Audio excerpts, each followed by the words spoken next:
Good evening. First tonight, the urban myth that's driving young people to take ridiculous risks with their lives.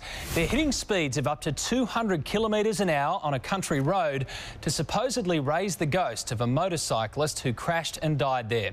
What you're about to see is scary because it's a tragedy waiting to happen. David Richardson reports. What the hell? What? Oh, yeah.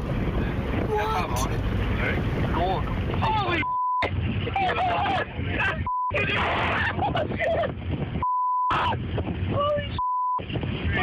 Back off. An urban myth caught on camera, a local area's X-file, a so-called ghost rider haunting a lonely, dark stretch of road north of Newcastle in the Hunter Valley. That's the mystery light. That's the mystery light there, exactly. It is a spooky effect. Oh, it is. It really is. Like even I was like, wow, this is really cool. This is really bizarre. But this ghostly rider has sparked young drivers into a dangerous obsession. To see the so-called ghost, drivers are hitting phenomenal speeds, risking their lives. Most of them are young, and also, I said before, with the P-plate rumour that you have to have P-plates on your car to be able to see it, or you have to be under a certain age to see it. Paranormal investigator Murray Byfield visited the ghostly road, Lemon Tree Passage, during the day, a busy road joining a string of coastal villages. He searched the bends in the road, clumps of bushes that could hide a machine for a hoax. He found nothing.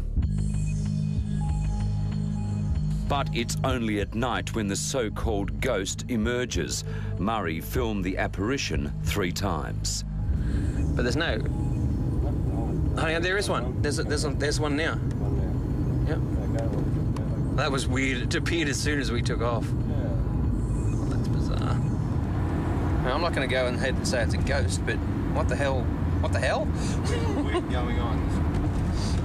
Each run we did, we pulled over just after Oyster Cove Road and waited, and only waited a minute. And every time we waited, a car came past. Is there any possibility it is a ghost? I believe that it's just regular headlights of cars a good kilometre or so down the road. An optical illusion which occurred as we drove under the 90 km/h speed limit down the dark stretch. I keep hearing need for speed, but I don't feel it's a car. I feel it's more a motorcycle because I'm getting a really bad pain to the right-hand side of my head and above my eye. If there are motorcycle riding spirits here, Australia's ghost whisperer Debbie Malone should be able to find them. But not this time. It just feels dead to me, which is, Which is ghost whisperer talk for there's no ghosts. There's no ghosts. I don't feel any ghosts. Don't pick up any ghost at all. No, I just think it's due to the lighting on the road. Oh, they got the blinker on and they're going to come. In fact, the only night rider we came across was a local on a small scooter. Like all great urban myths, this one too is based in historical fact. 2 motorcyclists have been killed on this very stretch of road in the past 30 years. One a pillion passenger in the 1980s. Then, just 3 years ago, a P-plater was killed when his trail bike slammed into the side of a car. But now, chasing the myth of Lemon Tree Passage has become a deadly pastime. Even in the last couple of weeks, we've actually pulled over a couple of vehicles, and both of them were Reb P-platers, one of them doing 175 and the other doing 180 in 80 zones. Police are desperate to debunk this urban myth. Dozens of young drivers have been caught speeding, trying to rouse the ghost rider. Crime Commander Chief Inspector Peter Fox worries about the urban legend. There's no ghost. The only one that they're going to create is one from themselves. The only spooks haunting Lemon Tree Passage now are holding radar guns and wearing blue uniforms.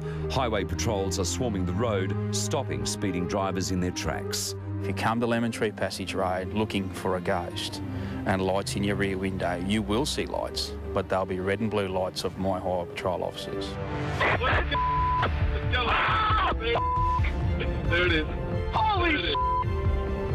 It's gone. Oh my. Oh my God! Now the Lemon Tree Passage phantom has been proved to be nothing more than an optical illusion.